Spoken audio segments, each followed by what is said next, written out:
welcome to my channel. Today I'm going to share with you about the hymn, It Is Well With My Soul.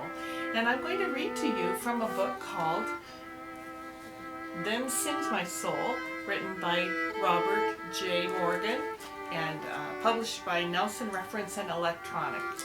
It is available, and I will put a link to it in my description box. This hymn was written in 1873. When the Great Chicago Fire consumed the Windy City in 1871, Horatio G. Spafford, an attorney heavily invested in real estate, lost a fortune. About that time, his only son, aged 4, succumbed to scarlet fever. Horatio drowned his grief and work, pouring himself into rebuilding the city and assisting the 100,000 who had been left homeless. In November of 1873, he decided to take his wife and daughters to Europe. Horatio was close to D.L. Moody and Ira Sankey, and he wanted to visit their evangelistic meetings in England, then enjoy a vacation. When an urgent matter detained Horatio in New York, he decided to send his wife Anna and their 4 daughters, Maggie, Tanetta, Annie, and Bessie, on ahead. As he saw them settled into a cabin aboard the luxurious French liner Villa du Havre, an unease filled his mind, and he moved them to a room closer to the bow of the ship.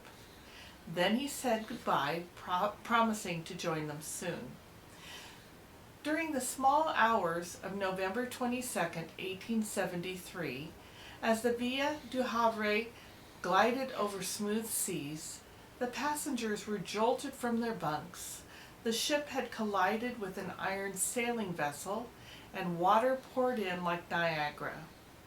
The Villa du Havre tilted dangerously. Screams, prayers, and oaths merged into a nightmare of unmeasured terror.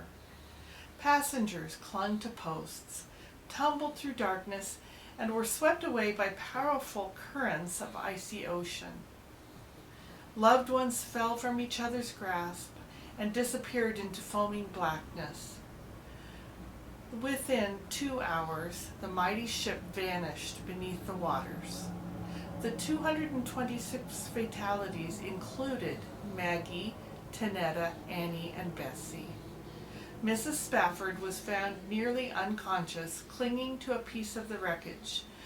When the 47 survivors landed in Cardiff, Wales, she cabled her husband, "Saved alone." Horatio immediately booked passage to join his wife.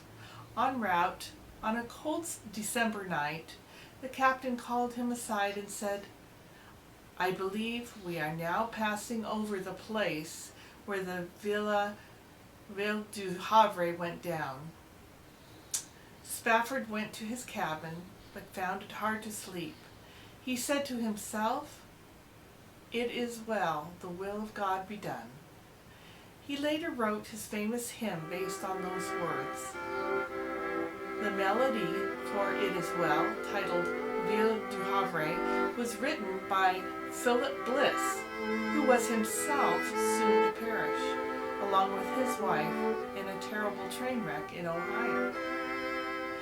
So there was a lot of difficulty from which this hymn came, and yet it is an example for us that we can have peace in our heart and in our soul when we trust in God, when we know He is with us in all things.